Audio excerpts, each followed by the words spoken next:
इस वीडियो में हम लोग कुछ क्वेश्चन करेंगे एलसीएम और एचसीएफ पे, ठीक है। तो पहला क्वेश्चन देखते हैं।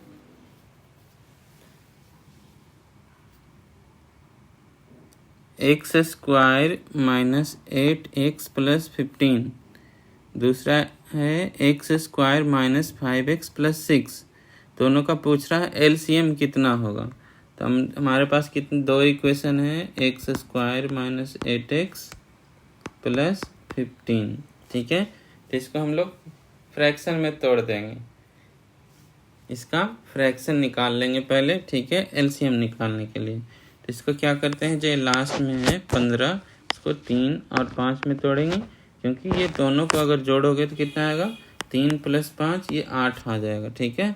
हमें इसी तरीके से तोड़ना है, जैसे 15 है तो 15 को 2 गुणनखंड में तोड़ो, 3 और 5 में, और ये दोनों को जोड़ने पे ये इतना 8 आना चाहिए। जैसे यहाँ 6 है, ठीक है, 6 है, तो 6 को इस तरह से तोड़ो कि जोड़ने पे 5 आ जाए। जैसे 6 को 3 और 2 में तोड़ सकते हो, 3 और 2 में, ठीक है।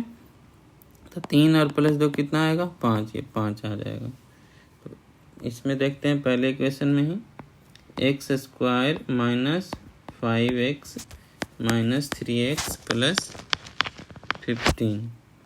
एक्स को बाहर निकालो, x माइनस 5 माइनस 3 को बाहर निकाल लो, x माइनस 5, यह आ जाएगा x माइनस 3 x माइनस 5। दूसरा इक्वेशन है हमारे पास x माइनस 5x प्लस 6। तो 6 को 2 गुणनखंड में इस तरह से तोड़ो कि 5 आ जाए जोड़ने पर। तो 3 और 2 अभी देखा था हम लोगों ने, तो इसे लिखो x square minus 3x minus 2x plus 6। X को बाहर निकालिए, x माइनस 3, 2 को बाहर निकालेंगे तो x, और 6 लिखने के लिए माइनस 3। इसका आगे हमारा कितना, x माइनस 2 और x माइनस 3। ये हो गया हमारा दूसरा इक्वेशन का गुणनखंड, ये हो गया हमारा पहला इक्वेशन का गुणनखंड। तो हमें निकालना है क्या, कॉमन मल्टीपल, एलसीएम। तो एलसीएम क्या होता है, जो भी गुणनखंड है उसका हाईएस्ट पावर। तो देखो इसमें x माइनस 3 है, इसमें भी x माइनस 3 है, इसका हाईएस्ट पावर दोनों में कितना है, 1 है।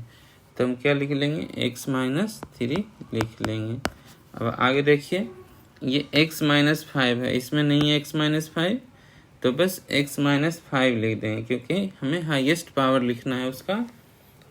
इसमें कह सकते हो कि दूसरे इक्वेशन में x माइनस 5 का 0 पावर है, क्योंकि 1 सब जगह रहता है, और x माइनस 5 का 0 पावर 1 होता है, ठीक है। किसी का भी 0 पावर 1 होता है। तो हाईएस्ट कितना आएगा इसका, x माइनस 5, तो यहाँ लिख दो x माइनस 5, और x माइनस 3, यहाँ x माइनस 2 है, x माइनस 2 लिख देंगे, ठीक है। तो हमारा एलसीएम कौन सा ऑप्शन में है, ये सब में माइनस माइनस किस में है, बी, ऑप्शन बी में है। तो कौन सा हो जाएगा अपना, ये ऑप्शन बी सही।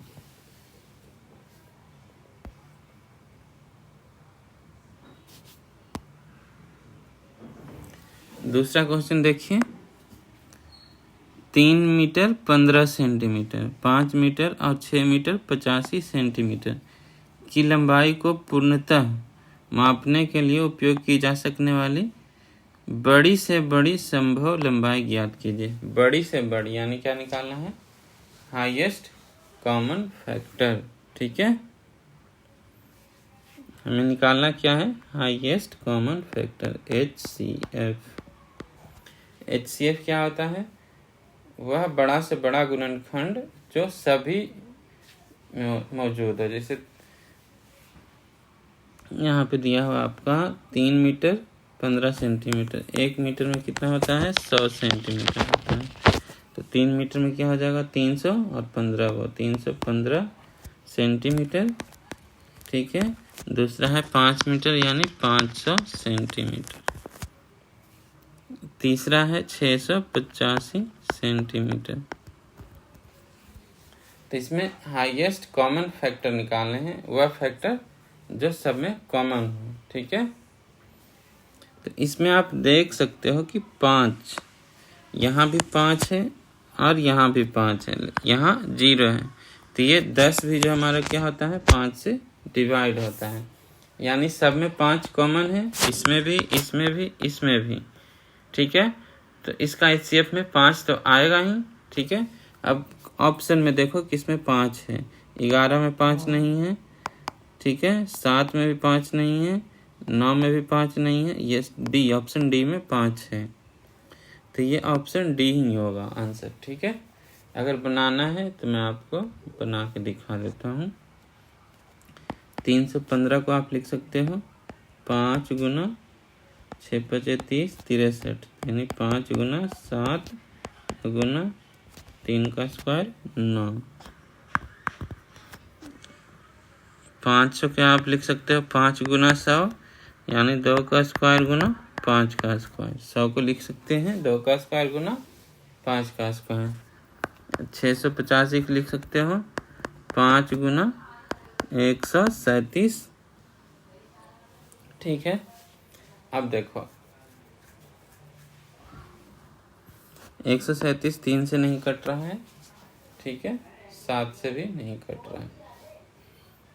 अब सब में कॉमन कितना है, इसमें देखो ऑप्शन डी में 5 है। ठीक है, इसमें भी 5 है, इसमें भी 5 है, इसके अलावा कुछ कॉमन नहीं है।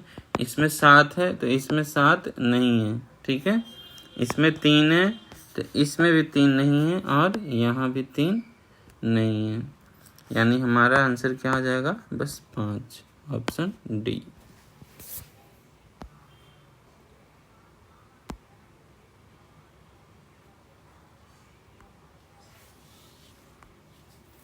x to the power 6 + 1 x to power 4 - 1 का HCF निकालना है, यानी इसमें भी क्या निकालना है, हाईएस्ट कॉमन फैक्टर, जो इसके फैक्टर में जो भी हाईएस्ट रहेगा और कॉमन भी रहेगा उसको निकालना है।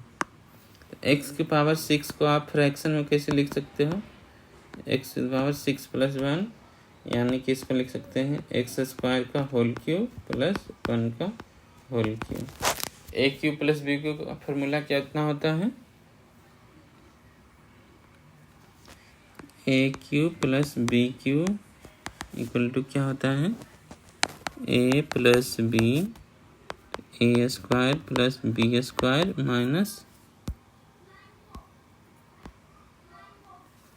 माइनस ए बी होता है। ठीक है, इसी फॉर्मूले पे हम लोग तोड़ देंगे। a प्लस बी यानी x² + 1, A² यानी x का पावर 4, B² यानी 1, माइनस ए बी यानी -x²। दूसरा इक्वेशन है x का पावर 4 - 1, इसको लिख सकते हैं आप x² का होल स्क्वायर -1 का स्क्वायर। इसको किस फॉर्मूले पे तोड़ेंगे, A² - B² वाले पे। इसका क्या होता है, a plus B into A minus B, तो इसको लिखेंगे a प्लस बी यानी x² + 1 और x² - 1। अब देखो दोनों में कॉमन क्या है, x² + 1 इसमें है, इसमें भी है, यानी यही हमारा HCF हो जाएगा। x² - 1 यहाँ तो है, लेकिन यहाँ पे x² - 1 नहीं है, तो हमारा ऑप्शन कौन सा हो जाएगा, ए, यानी HCF निकल कर आ गया, HCF x² + 1।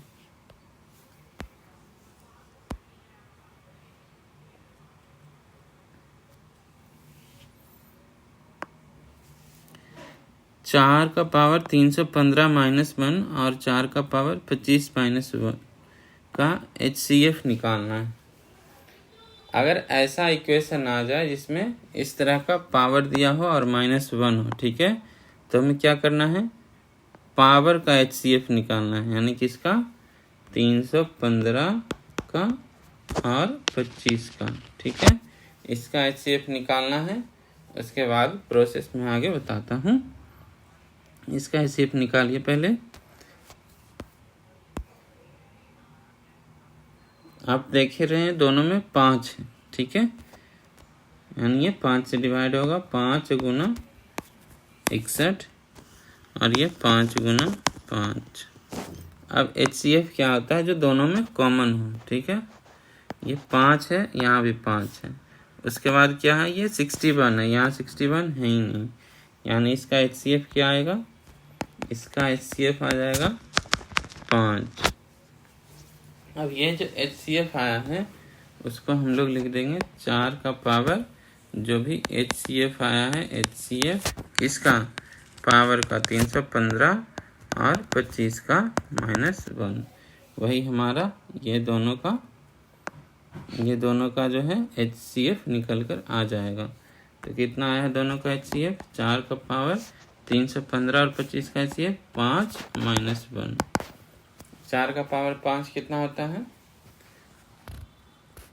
4 का पावर 2 कितना होगा, 16 और 16 गुना 4 -1, 16 गुना 16 कितना होता है, 256, ठीक है, और गुना 4 यानी